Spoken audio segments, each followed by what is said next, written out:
Hello everyone, मेरे YouTube channel में आप सबका स्वागत है। अगर आप भारत की राजनीतिक इतिहास और भौगोलिक वातावरण के बारे में जानना चाहते हैं तो इस चैनल को सब्सक्राइब करें और बेल आइकन को दबाएं ताकि आपको सारे नोटिफिकेशन मिलते रहें। और अगर आप यूपीएससी की तैयारी कर रहे हैं तो भी इस चैनल को देखें। और अगर आप 7th क्लास के स्टूडेंट हैं तो वीडियो देखते समय अपने साथ बुक लेकर जरूर बैठें और निशान लगाते रहें। आज हम करेंगे 7th क्लास का सामाजिक एवं राजनीतिक जीवन बुक का 4th लेसन। इसका नाम है लड़के और लड़कियों के रूप में बड़े होना। जैसा कि हम पिछले अध्यायों में पढ़ चुके हैं कि संविधान ने देश के प्रत्येक व्यक्ति को 6 मौलिक अधिकार दिए हैं और वो 6 मौलिक अधिकार सभी नागरिकों के लिए एक समान है। उनमें ये कहा गया है कि किसी भी व्यक्ति के साथ धर्म, भाषा, जाति या लिंग के आधार पर कोई किसी के साथ भेदभाव नहीं कर सकता। तो इसमें हमने जो शब्द लिंग पढ़ा है तो ये लिंग क्या होता है, आज हम इसके बारे में ये लेसन पढ़ेंगे। लिंग का अर्थ होता है स्त्रीलिंग या पुल्लिंग या लड़की या लड़का, जिसको मेल फीमेल भी कहते हैं। यानी कि हमारे देश में जो सभी अधिकार हैं वो स्त्रियों के लिए और पुरुषों के लिए, दोनों के लिए एक समान हैं। जो अधिकार पुरुषों का है वही स्त्रियों का भी है।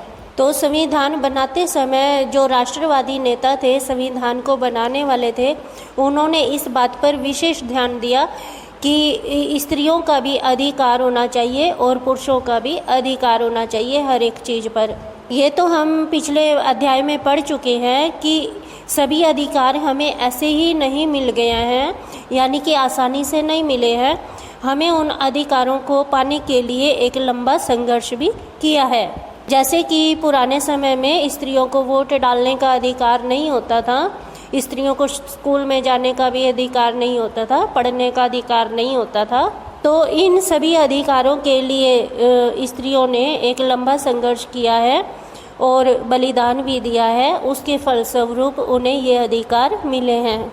ये लेसन लड़के और लड़कियों पर ही आधारित है कि जब लड़के होते हैं या लड़कियां होती हैं तो उनका घर में किस तरह से पालन पोषण होता है, उनको किस तरह के संस्कार माता पिता के द्वारा सिखाए जाते हैं। और हम ये इस लेसन में ये भी पढ़ेंगे कि जो संविधान ने हमें मौलिक अधिकार दिए हैं, क्या व्यवहारिक जीवन में भी उनका ऐसे ही पालन हो रहा है, यानी कि क्या व्यवहारिक जीवन में लड़के और लड़कियों को एक समान समझा जाता है, यानी कि स्त्री और पुरुषों को एक समान समझा जाता है। तो ये बात भी हम इस लेसन में पढ़ेंगे। इस पूरे लेसन में कई छोटी छोटी कहानियाँ बताई गई हैं और वो अलग अलग क्षेत्रों के लोगों की हैं। सबसे पहले 1920 के दशक में सामोआ द्वीप में बच्चों का बड़ा होना, कि जो समोआ द्वीप है वो कहाँ है, प्रशांत महासागर के दक्षिण में है। और ये हम 1920 की बात कर रहे हैं, यानी कि आज से 80 साल पहले की बात कर रहे हैं। तो उस समय समोआ द्वीप के जो बच्चे होते थे वो स्कूल में नहीं जाते थे, घर में ही रहते थे। और उस द्वीप के लोगों का मुख्य कार्य मछली पकड़ना था। वहाँ जब जैसे ही बच्चा चलना सीखता था, यानी जैसे ही 1-1.5 साल का बच्चा होता था, तो उसकी माता उस बच्चे को घर में बड़े बच्चों के सहारे छोड़कर स्वयं मछली पकड़ने के लिए जाना शुरू कर देती थी। तो इस तरह से उस छोटे बच्चे की देखभाल उसके बड़े बहन भाई करते थे, जो खुद भी बच्चे होते थे, यानी उसके बहन भाई भी 5-6 साल के होते थे और वो उस छोटे बच्चे की देखभाल करते थे। और जब बड़ा बच्चा यानी बड़ा लड़का 9 साल का हो जाता था तो वो भी घर से बाहर निकलना शुरू कर देता था, मछली पकड़ना शुरू कर देता था और अपने दोस्तों के साथ रहना शुरू कर देता था। लड़कियां जब तक 13-14 साल की होती थी तब तक तो वो घर में रहती थी, लेकिन 13-14 साल के बाद वो भी बाहर निकलना शुरू करती थी और मछली आदि पकड़ना शुरू कर देती थी। जब वो घर में रहती थी तो अपने छोटे बहन भाइयों की देखभाल करती थी और घर के छोटे मोटे काम करती थी। और जब बाहर निकलती थी तो मछली पकड़ने के सिवा उनका दूसरा काम होता था बागानों में काम करना। तो इस तरह से हमने देखा कि समोआ द्वीप के लोगों का जीवन कैसा था कि वो छोटे बच्चों को घर पर छोड़ देते थे जैसे ही 1-1.5 साल का होता था और खुद बाहर काम पे चले जाते थे और उस बच्चे की देखभाल उसके बहन भाई करते थे जो 5-6 साल के होते थे और जब तक वो बड़े होते थे तब तक वो घर में ही रहते थे। अब हम बात करेंगे 1960 के दशक में मध्य प्रदेश में पुरुषों के रूप में बड़ा होना। तो ये आज से लगभग 60 साल पहले की बात है। मध्य प्रदेश की बात बताई गई है कि मध्य प्रदेश के बच्चे स्कूल जाते थे, लेकिन वहाँ पर लड़के और लड़कियों के लिए अलग अलग स्कूल होते थे और लड़कियों के स्कूल जो हैं लड़कों के स्कूलों से बिल्कुल अलग तरह के होते थे। लड़कियों के स्कूल में जो खेल का मैदान होता था वो बीच में होता था और चारों तरफ कमरे होते थे ताकि बाहर का कोई भी व्यक्ति खेलते हुए बच्चों को देख ना सके। जबकि लड़कों के स्कूल में खेल का मैदान बाहर की ओर होता था जहां पर आने जाने वाले लोग भी उनको देख सकते थे। इसके अलावा लड़कों के स्कूल में आंगन होता ही नहीं था। स्कूल के बाहर जहां भी उन्हें खुला मैदान लगता था वहीं पर वो खेलने लग जाते थे। स्कूल की छुट्टी होने के बाद लड़कियों को समूह बनाकर सीधा घर आना होता था, यानी कि उनको रास्ते में कहीं भी रुकना नहीं है और वो शहर की भीड़ी गलियों में से ग्रुप बनाकर सीधा घर के लिए आ जाती थी। जबकि लड़कों को सड़कों पर खाली खड़े होने में भी कोई समस्या नहीं थी, कोई रोक टोक नहीं थी। वे सड़कों पर खेल भी सकते थे, साइकिल भी चला सकते थे और खड़े भी हो सकते थे और बाहर घूमने फिरने के सारे काम करते थे, दौड़ भी लगाते थे। लेकिन लड़कियां ऐसा नहीं कर सकती थी क्योंकि उनके मन में डर था कहीं लड़के उनको छेड़ ना दे और उन पर हमला ना कर दें। इसलिए लड़कियों को घर में ही रहने की इजाजत थी, जबकि लड़के बाहर बिना किसी रोक टोक के घूम फिर सकते थे। अब हम बात करेंगे घर के अंदर लड़के और लड़कियों के बड़े होने में कैसे उनका पालन पोषण किया जाता है। तो इन दोनों के पालन पोषण में बहुत छोटी उम्र से ही अंतर शुरू हो जाता है कि लड़कियों को किसी और तरह से पाला जाता है और लड़कों को किसी और तरह से पाला जाता है। तो इन दोनों के पालन पोषण में जो अंतर है उसको ध्यान देकर सुनेंगे। जैसे घर में लड़की होती है तो उसको जो खेलने के खिलौने दिए जाते हैं वो भी अलग तरह के होते हैं और लड़कों को जो खेलने के लिए खिलौने दिए जाते हैं वो अलग तरह के होते हैं। जैसे कि लड़कियों को खेलने के लिए गुड़िया दी जाती है और लड़कों को खेलने के लिए मोटरसाइकिल या साइकिल या स्कूटर आदि दिया जाता है या बैट बॉल दिए जाते हैं। तो इस तरह से दोनों के खिलौनों में अंतर पाया जाता है। अब आप सोचो कि ये खिलौने अलग अलग तरह के क्यों दिए जाते हैं उनको। इसका विशेष मतलब ये होता है कि लड़कियों को गुड़िया इसलिए दी जाती है क्योंकि उन्होंने बड़े होकर एक महिला बनना है। लड़कों को मोटरसाइकिल आदि इसलिए दी जाती है क्योंकि उन्होंने बड़े होकर मोटरसाइकिल चलानी है। इस तरह हम देखते हैं कि माता पिता अपने बच्चों को बहुत छोटी उम्र से ही सिखाने लग जाते हैं, यानी कि उन बच्चों को भविष्य के लिए तैयार करते हैं कि तुमने बड़े होकर ऐसा बनना है। क्योंकि दोनों का बड़े होने के बाद जीवन अलग अलग होता है। माता पिता की सेवा करनी होती है, बच्चों को भी पालना होता है। तो इस तरह से दोनों को अलग अलग काम सिखाए जाते हैं। अब हम बात करेंगे कि स्त्रियां जो घर के अंदर काम करती हैं उनके काम की क्या कीमत समझी जाती है। ये चित्रों के माध्यम से एक कहानी बताई गई है। इस कहानी को पढ़कर आप समझेंगे कि घर में जो स्त्रियां काम करती हैं उस काम की परिवार के सदस्यों की नज़र में कोई वैल्यू नहीं होती। इस कहानी में ये बताया गया कि हरमीत की माँ घर पर रहती है, घर का कामकाज करती है, वह घरेलू महिला है।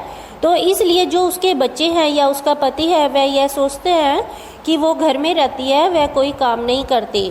तो क्या घर के अंदर कोई काम नहीं होता है, या जो काम महिलाएं करती हैं घर के अंदर वो काम वास्तव में काम नहीं होता। तो ये बात इस कहानी के द्वारा, चित्रों के द्वारा बताई। कहानी में बताया गया कि हरमीत की माँ एक घरेलू महिला है, वो घर के कामकाज करती है, लेकिन उसके बच्चे और उसके पति ये समझते हैं कि वो घर में रहती है, कोई काम नहीं करती। तो एक दिन हरमीत की माँ हड़ताल कर देती है कि आज मैं कोई काम नहीं करूँगी, सारा काम तुम अपने आप करो। तो इस तरह से जब बच्चे सुबह उठते हैं तो उन्हें ना नाश्ता मिलता है और ना ही उन्हें कोई स्कूल के लिए तैयार करता है। इस तरह बच्चों में और उनके पिता में बड़ी भगदड़ सी मची होती है, क्योंकि उन्हें कोई भी चीज़ समय पर नहीं मिलती और ना ही अपने स्थान पर मिलती है। इधर उधर भाग दौड़ करते हैं क्योंकि उनके बच्चों के स्कूल जाने का टाइम हो गया और उनके पापा का ऑफिस जाने का टाइम हो गया है। अभी तक उनका नाश्ता भी नहीं बना है। तो इसी तरह से वो बिना कुछ खाए पिए ही घर से निकल पड़ते हैं और बच्चों को लंच बॉक्स भी नहीं देते हैं और कुछ पैसे उन्हें देकर कहते हैं कि कैंटीन से लेकर कुछ खा लेना। फिर हरमीत का पापा हरमीत की मम्मी को कहता कि मैं बहुत थक गया हूँ और मेरे लिए चाय बना दो। तो हरमीत की मम्मी बताती है कि मैं तो हड़ताल पर हूँ, अपनी चाय खुद बनाओ। इस तरह से उनका घर का सारा सामान इधर उधर बिखरा हुआ होता है। फिर उनको समझ आता है कि घर का काम कितना मुश्किल काम होता है और इस काम को केवल महिला ही कर सकती है। महिला के एक दिन घर में काम ना करने से बच्चे भी तंग हो जाते हैं और पुरुष भी तंग हो जाते हैं, यहाँ तक कि उन्हें समय पर ना चाय मिलती है और ना खाना मिलता है और घर का सारा सामान बिखरा हुआ रहता है। तो इस तरह हम देखते हैं कि महिलाएं जो घर के अंदर काम काज करती हैं तो उनकी कोई वैल्यू नहीं समझी जाती, उनका कोई महत्व नहीं दिया जाता। सारी दुनिया के अंदर ही घर के कामकाज की जिम्मेदारी महिलाओं की होती है। इसके अलावा अगर घर के अंदर कोई बीमार व्यक्ति है उसकी देखभाल भी करती हैं, अगर कोई बूढ़ा व्यक्ति है उसकी देखभाल भी करती हैं, अगर घर के अंदर कोई रिश्तेदार आ जाता है तो उसकी देखभाल भी करती हैं, उसे समय पर खाना दिया जाता है, उसकी सेवा की जाती है, उसकी खातिरदारी की जाती है। इस तरह हम देखते हैं कि महिलाओं के ऊपर एक बहुत बड़े काम की जिम्मेवारी होती है, लेकिन समाज ये मान लेता है कि ये तो महिलाओं का स्वाभाविक काम है, कि ऐसा करना तो महिलाओं का स्वभाव होता है, ये कोई काम नहीं होता, जो कि एक बहुत बड़ी गलत धारणा है लोगों की। क्योंकि घर का काम सबसे मुश्किल काम होता है और सबसे जरूरी काम होता है। अब हम बात करेंगे घर पर काम करने वालों का जीवन कैसा होता है। जो घर का काम करने वाली महिलाएं होती हैं वे सुबह 5 बजे से ही काम करना शुरू कर देती हैं और रात को 12 बजे तक काम करती रहती हैं। शहरों के कुछ घरों में घर का काम करने के लिए कुछ नौकरानियों को रख लिया जाता है। वो नौकरानियां भी महिलाएं होती हैं, पहले अपने घर का काम करती हैं और फिर दूसरों के घरों में काम करने के लिए जाती हैं। ये महिलाएं झाड़ू लगाना, कपड़े धोना, बर्तन मांजना आदि काम करती हैं दूसरों के घरों में जाकर। इस तरह से इन महिलाओं के ऊपर दोहरा काम हो जाता है कि अपने घर का काम भी करती हैं और दूसरों के घरों में जाकर भी काम करती हैं। कभी कभी इन कामों के लिए किसी छोटे बच्चे को लगा लिया जाता है या लड़कियां भी दूसरों के घरों में काम करने के लिए जाती हैं। क्योंकि समाज में घर के काम को ज़्यादा महत्व नहीं दिया जाता, इसलिए इन लोगों को जो पैसे दिए जाते हैं वो बहुत कम पैसे दिए जाते हैं और काम ज़्यादा करवाया जाता है। ऐसे लोगों का समाज भी सम्मान नहीं करता, सम्मान अर्थात इज्जत नहीं करता। ऐसी ही महिला का एक उदाहरण दिया गया है कि वो अपनी मालकिन के घर काम करने जाती है, उसके साथ और भी लड़कियां काम करने के लिए आती हैं और उसकी जो मालकिन है वो बड़े ही गुस्से वाले स्वभाव की है, यानी कि उनसे डांट कर काम करवाती है और खाने के लिए भी बहुत कम भोजन दिया जाता है। ये महिला बताती है कि उसे चाय के साथ 2 रोटी मिलती हैं और वो भी सूखी रोटी होती हैं, तीसरी रोटी कभी नहीं मिलती। कभी कभी वो चोरी से छुपाकर 1 रोटी और ले लेती हैं और लड़कियों को भी दे देती है। उन्हें घर में चप्पल पहनने की भी छूट नहीं होती, वो सर्दी के मौसम में भी नंगे पैर काम करती हैं जिससे उनके पैर सूज जाते हैं, लेकिन फिर भी उनकी मालकिन उनसे डांट कर काम करवाती है। तो इस तरह हम देखते हैं कि जो काम करने वाली महिलाएं होती हैं उनके जीवन को ज़्यादा महत्व नहीं दिया जाता या उन्हें छोटा समझा जाता है। जिसे हम घरेलू काम कहते हैं उसके अंदर बहुत सारे काम आते हैं, जैसा अभी हमने बात की, झाड़ू लगाना, सफाई करना, कपड़े धोना, बर्तन मांजना और खाना बनाना। इसके अलावा गाँव में तो महिलाओं को दूर दूर से पानी भी भर के लाना पड़ता है और ईंधन जलाने के लिए लकड़ियां भी दूर दूर से उठाकर लानी पड़ती हैं और ये बोझा वो अपने सिर पर ही उठाकर लाती हैं। तो इस काम को भी घरेलू काम ही समझा जाता है। कई घरों में तो पशुओं को पाला जाता है तो उनका गोबर आदि उठाना भी महिलाओं का ही काम होता है। इस तरह से ये जितने भी काम हैं ये शरीर को थका देने वाले काम होते हैं और बहुत भारी काम होते हैं जिनको करना आसान नहीं होता है। जबकि समाज के लोग ये समझते हैं कि भारी काम तो पुरुष ही कर सकते हैं, महिलाएं नहीं कर सकती, महिलाएं उस भारी काम के योग्य नहीं होती हैं।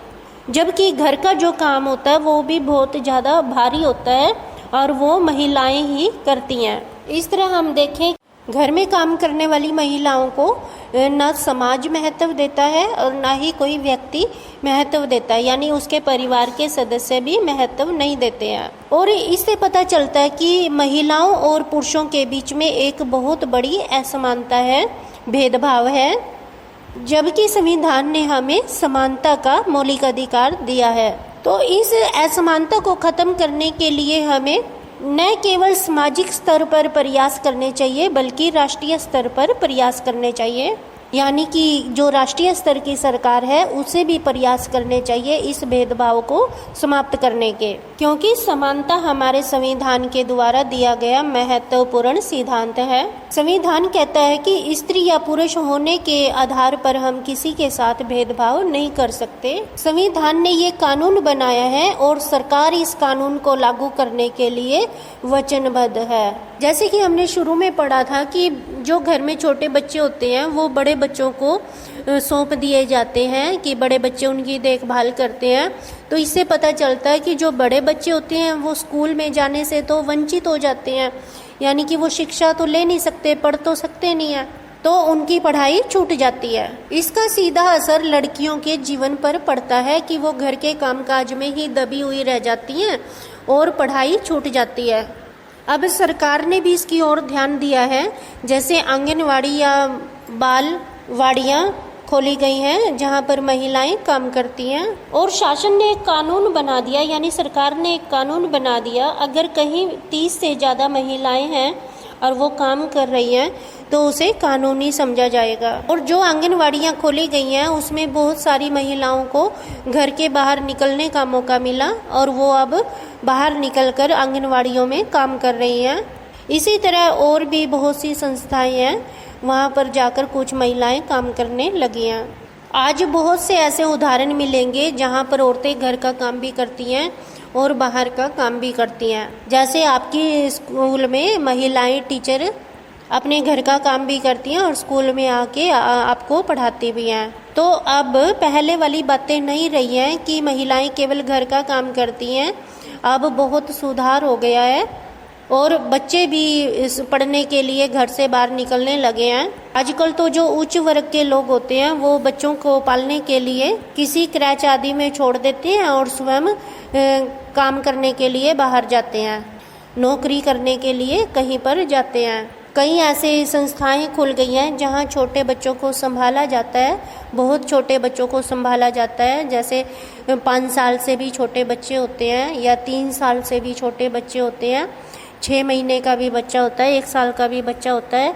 तो ऐसी जगह पर माता अपने बच्चों को छोड़ देती है और स्वयं नौकरी करने के लिए जाती है। तो अब हमें पता लग गया कि समय के अनुसार हर स्थिति में सुधार होता है और महिलाएं भी बहुत आगे बढ़ने लगी हैं। यहीं पर हमारा ये लेसन पूरा हो जाता है। अगर आपको लेसन समझ आ जाए तो वीडियो को लाइक करें और अगर अभी तक आपने सब्सक्राइब नहीं किया है तो कर लें। All the best.